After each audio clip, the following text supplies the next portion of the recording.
ಇಂದೇ ಡೌನ್ಲೋಡ್ ಮಾಡಿ ಮತ್ತು ನಿಮ್ಮ ನೆಚ್ಚಿನ ಶೋಗಳನ್ನು ಆನಂದಿಸಿ.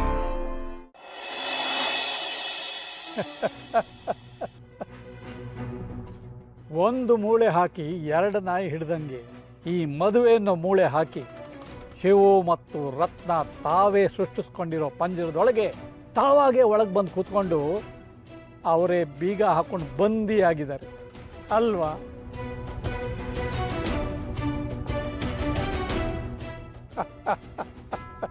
ಅಲ್ಲ ದೊರೆ, ನಾನು ಆ ಕಾಲದಿಂದನೂ ದೋಣ್ಗಳು ತಾವು ಕೆಲಸ ಮಾಡ್ಕೊಂಡು ಪಳುತ್ತಾನೆ ಬಂದೀನಿ. ಆದರೆ ಈ ಬುದ್ಧಿ ನನಗೆ ಬರಲೇ ಇಲ್ಲ. ಆದರೆ ನೀವು ಹಂಗಲ್ಲ, ಅವ್ರು ಹೊಟ್ಟೆನಾಗೆ ಹುಡ್ದವ್ರು, ಇನ್ಯಂಗೆ ಕಲಿಯೋಕ್ಕಿಲ್ಲ ಹೇಳಿ. ಛತ್ರಿ ರಕ್ತ ಕಲಾ ರಕ್ತ, ನನ್ನ ರಕ್ತದಲ್ಲೇ ಅಪ್ಪನ ಬುದ್ಧಿ ಬಂದ್ಬಿಟ್ಟೈತೆ. ಕೆಲವೊಂದು ಕಣ್ಣಲ್ಲಿ ನೋಡಿದ್ದು, ಕಿವಿಲ್ ಕೇಳಿದ್ದು, ಅಪ್ಪನ ಜೊತೆ ಇದ್ದು ಎಲ್ಲ ವಿಷಯದಲ್ಲೂ ಅನುಭವಿಸಿದ್ದು ಎಲ್ಲ ಪಾಠನೇ. ಇನ್ಯಾಕೆ ಇದನ್ನ ಇಟ್ಕೊಂಡು ಡಿಸೈನ್ ಆಗಿ ಆ ಶಿವು ರತ್ನಿ ಭವಿಷ್ಯನ ಹೆಂಗ್ ಕುಯ್ತೀನಿ ಅಂತ.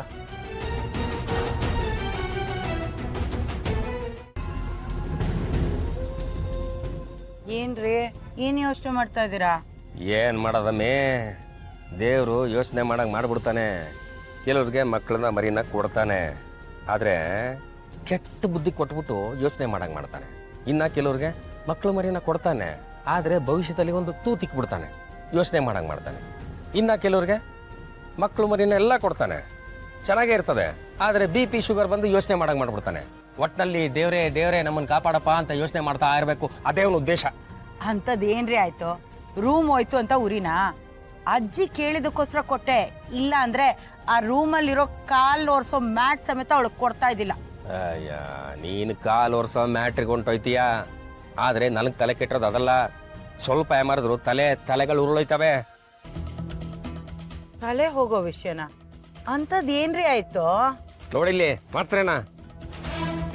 ಅಯ್ಯೋ, ಖಾಲಿ ಆಗಿದೆ ಅಂತ ಹೇಳಿದ್ರೆ ನಾನೇ ಹೋಗಿ ತಂದು ಕೊಡ್ತಾ ಇದ್ದೆ, ಅದನ್ನ ಬಿಟ್ಬಿಟ್ಟು ತೊಲೆ ಹೋಗೋ ವಿಷಯ ಅಂತೆ.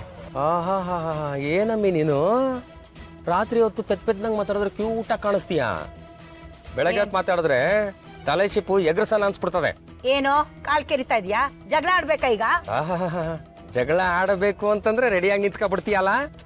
ಇವಾಗ ವಿಷಯಕ್ಕೆ ಬರ್ತೀರಾ ಇಲ್ವೋ?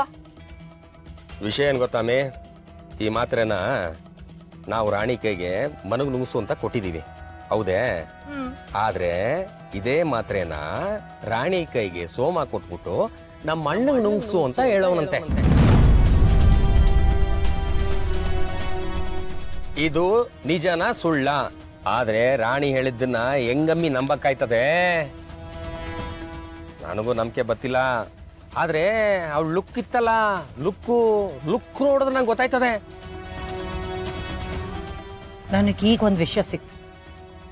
ಅಲ್ಲ ರೀ, ಸೋಮ ಈ ಮಾತ್ರನ ನಿಮ್ ಕೊಡೋದಕ್ಕೆ ಹೇಳದ್ನ, ಅಂಥದ್ದೇನು ಉರಿ ಅವನಿಗೆ?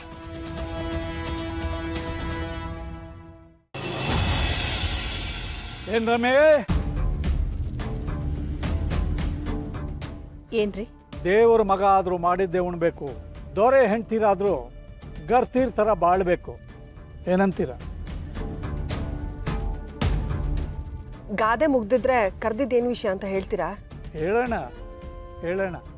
ನಮ್ಮ ಮಗನ ಮದುವೆ ಜವಳಿ ತರಬೇಕು, ಎಲ್ಲ ಸಿದ್ಧರಾಗಿ ಹೊರಡೋಣ, ಇಷ್ಟೇ ವಿಷಯ.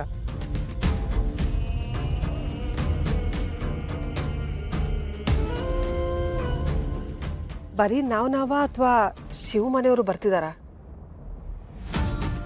ಛತ್ರಿ ಅಲ್ಲವ, ಮದುವೆ ಅಂದ್ಮ್ಯಾಕೆ ಹೆಣ್ಣವರು ಗಣ್ಣವರು ಎಲ್ಲರೂ ಬರ್ಬೇಕಲ್ಲವ್ರು, ಬೋತ್ತರ್ ಬೂಡಿ. ಅದು ಇವಳು ಮಾತಲ್ಲ, ಅವಳು ಮಾತು. ಅವಳ ಹತ್ತಿಗೆ ಬರ್ತಾರೋ ಇಲ್ವೋ ಅಂತ ತಿಳ್ಕೋಬೇಕು, ಅದಕ್ಕೆ ಇವಳ ಬಾಯಿಂದ ಹೇಳ್ತಿದ್ದಾಳೆ. ಆದರೆ ಉತ್ತರ ಕೊಡೋ ತಾಳ್ಮೆ ಯಾಕೋ ನನಗಿಲ್ಲ. ಹೊರಡಬಹುದು. ಬಾ ಸುಶೀಲ.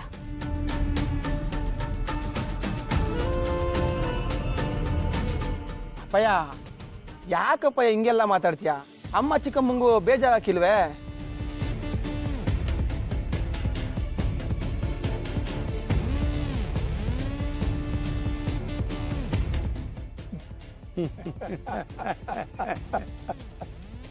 ತುಂಬ ದಿನ ಆಗೋಯ್ತಲ್ಲೋ ಛತ್ರಿ, ಮಸಾಲೆನೇ ಸಿಕ್ತಿಲ್ಲ. ಅಪ್ಪಯ್ಯ ನೀನು ಹೂವನ್ನು ಮರಿನೇ ಓಡಿಸ್ಬಿಡುಮ್ಮ. ದೊರೆ ದೋಣಿಗಳು ಕೇಳ್ತಿರೋ ಮಸಾಲೆನೇ ಬೇರೆ. ಬರೀ ರುಚಿ ಹೆಚ್ಚಿಸೋ ಮಸಾಲೆ ಅಲ್ಲ ಕಣೋ ಪರಶು, ಅಭಿರುಚಿನೂ ಹೆಚ್ಚಿಸ್ಬೇಕು. ಅರ್ಥ ಆಗಿಲ್ಲ ಅಪ್ಪಯ್ಯ. ಆ ಶಾರದಿ ಬಂದು ಎಷ್ಟು ದಿವಸ ಆಗೋಯ್ತು, ಒಂದು ಸಣ್ಣ ಏಟಾದರೂ ನನ್ನ ಕಡೆಯಿಂದ ಕೊಡಲೇಬೇಕು. ನೆರ್ಮನೆ ಬದುಕಿಗೆ ಹೆಗ್ಣಗಳು ಗುದ್ದಾಡ್ದಂಗೆ ಆ ಶಿವ ಮನೆಯಲ್ಲಿ ಒಬ್ರಿಗೊಬ್ರು ಗುದ್ದಾಡಬೇಕು. ಏನಾದರೂ ಮಾಡಬೇಕಲ್ಲ. ಆ ಊರ ಕಳ್ಳಿಗೆ ಪಟ್ಟಾಭಿಷೇಕ ಆಗಲೇಬೇಕು. ಆಗಲೇ ನಂಗೆ ಸಮಾಧಾನ. ಏನ ಪಟ್ಟಾಭಿಷೇಕನ? ಛತ್ರಿ, ದಣಿ ಅರ್ಥ ಆಯ್ತು ದಣಿ.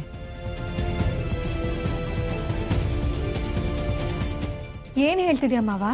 ಅತ್ತೆ ಯಾಕೆ ಬರಬಾರ್ದು? ಗೊತ್ತಿರೋದನ್ನೇ ಪದೇ ಪದೇ ನಂಗೆ ಹೇಳಕ್ ಹಾಕಿಲ್ಲ ಪರ. ಆ ಹೆಂಗ್ಸ್ ಬರಬಾರ್ದು ಅಂದ್ರೆ ಬರಬಾರ್ದು ಆಟೆ.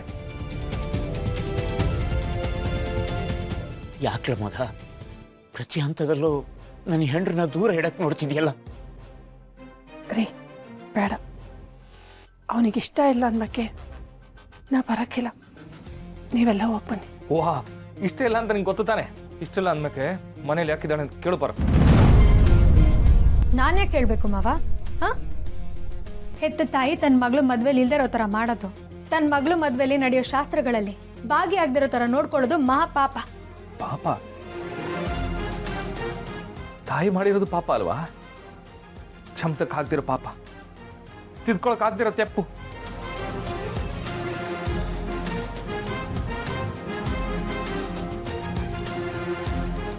ಇಲ್ಲ ಮಾವ, ಈ ವಿಷಯದಲ್ಲಿ ನಾನು ನಿನ್ನ ಪರವಾಗಿ ನಿಲ್ಲಲ್ಲ. ಅತ್ತೆ ಬಂದಿರೋದು ತನ್ನ ಮಗಳು ಮದ್ವೆನ ಕಣ್ ತುಂಬ್ಕೊಳ್ಳೋದಕ್ಕೆ. ಅವ್ರು ಈ ಮದ್ವೆಲಿ ಇರಬೇಕು, ಇದ್ದೇ ಇರ್ತಾರೆ.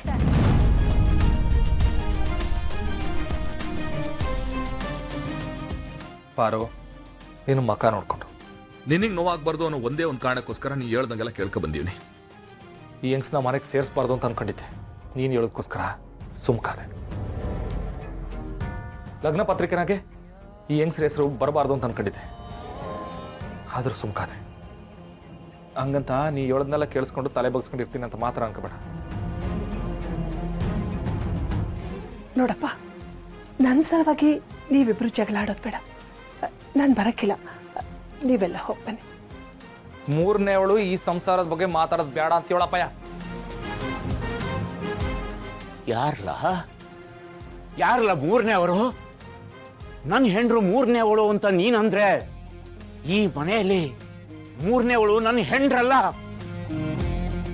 ನೀನು ಅಂತೀನಿ ನಾನು. ನೀನ್ ಏನ್ ಬೇಕಾದ್ರೆ ಅನ್ಕೋ, ಆದ್ರೂ ನಾನು ಮಾಡೋದೇ ಮಾಡೋದು.